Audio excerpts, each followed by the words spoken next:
যে কলেজ গৈ থাকোঁতে ব্যৱসায়টো ষ্টাৰ্ট কৰিছে আৰু সেই কলেজ লেভেলৰ পৰা ষ্টাৰ্ট কৰা বিজনেছটো আজি আমাৰ এমআই লাইফ ষ্টাইলৰ যিটো ড্ৰিম লেণ্ড হয় সেই ড্ৰিম লেণ্ডটো এচিভ কৰিব পৰা এজন ব্যক্তি হিচাপে কি কৰিছে প্ৰতিষ্ঠিত কৰিছে। তেখেতক ফেলিচিটেশ্যন কৰিবৰ কাৰণে অল এছচিচিএন এবভ সকলোকে মই ইনষ্টিটিউটৰ ৱেলকাম জনাইছোঁ। এছচিচিএন এবভ প্ৰথমতে আহক আৰু তেখেতক ফেলিচিটেশ্যন জনাবৰ কাৰণে এছচিচিএন এবভ বাকীসকলক মই মাতিম লাহে লাহে ধৈৰ্য ধৰক।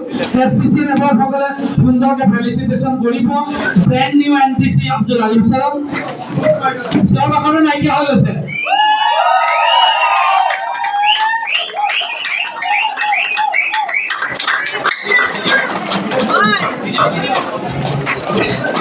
এই ড্ৰিম ৰেংক এচিভ কৰিবৰ কাৰণে আমি যিসকলে কাম কৰি আছো আমাৰ প্ৰথম লক্ষ্য হ'ল ড্ৰিম ৰেংক এনটিচি এচিভ কৰা।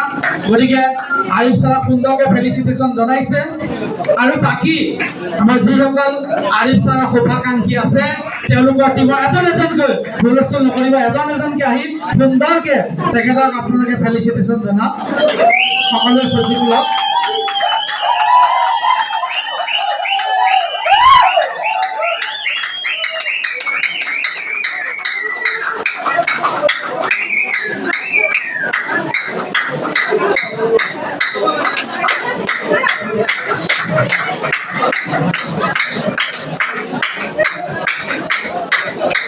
দেৰি গৈ থাকক সকলো।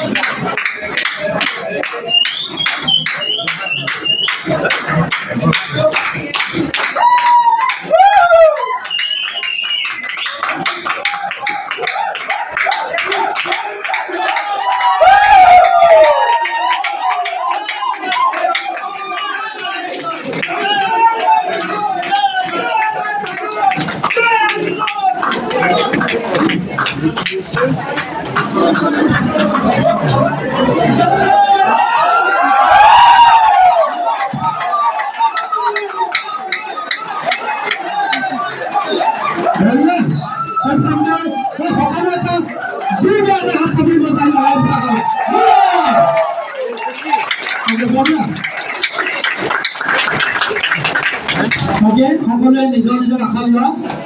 আজি আমি এটাই জানিম আয়ুব ছাৰ কেনেকৈ এনটিচি হ'ল।